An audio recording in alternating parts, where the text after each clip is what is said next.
I was going through my feed in the back office of my channel, and I was looking at some comments today, and someone responded to one of my earlier videos, and they asked the question, what would a movie have been like if David Carradine was living and Bruce Lee was living and they had appeared in the same film together? This person said that that would be something to watch.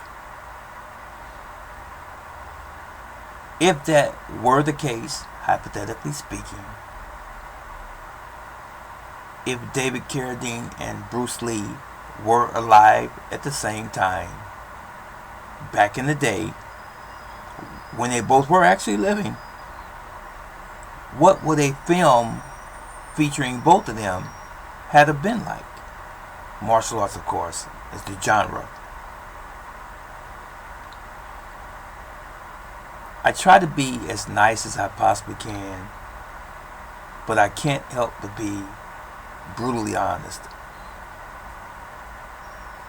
I look at David Carradine appearing in a film, a martial arts action film with the late Bruce Lee, the same way I looked at Chuck Norris, who was in a movie with Bruce Lee.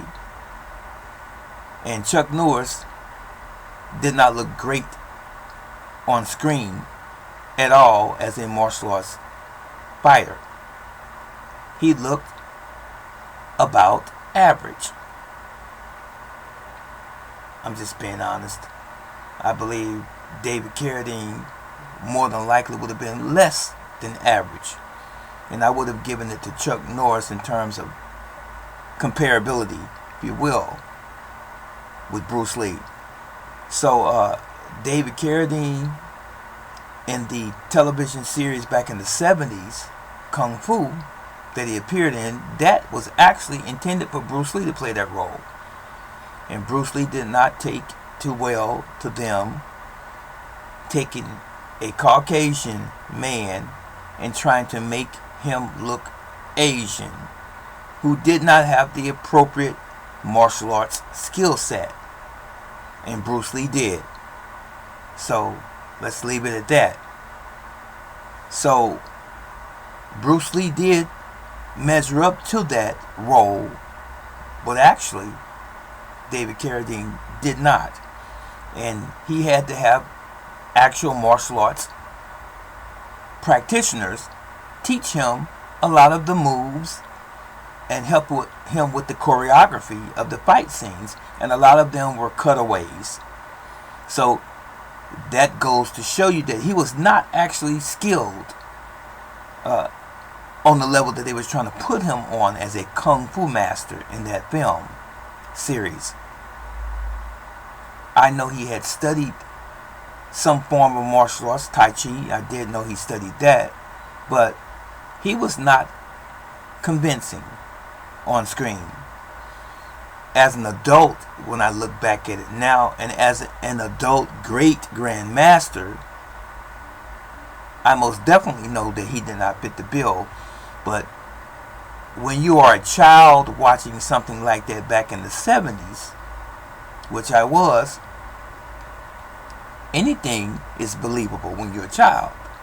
So I have grown, and I have been in the martial arts for 2/3 of my life. I know that he was not a great martial artist. So getting back to the original premise of this video, had David Carradine appeared in a martial arts film with Bruce Lee, it would look about the same as Chuck Norris being in the film with Bruce Lee. And he was. He would have to be doctored up to even look comparable to Bruce Lee on screen, because Bruce Lee had everything. He had the physique, he had the skill set, he had the speed, he had the screen presence. I don't believe that David Carradine would have been up to par. That's not my opinion. I'm just being objective. So if the person that made that comment is watching this video, now you have my take on that comparison of Bruce Lee and David Carradine in the same film. Bruce Lee would have outshone him all the way, hands down. Thank you for watching. I appreciate it.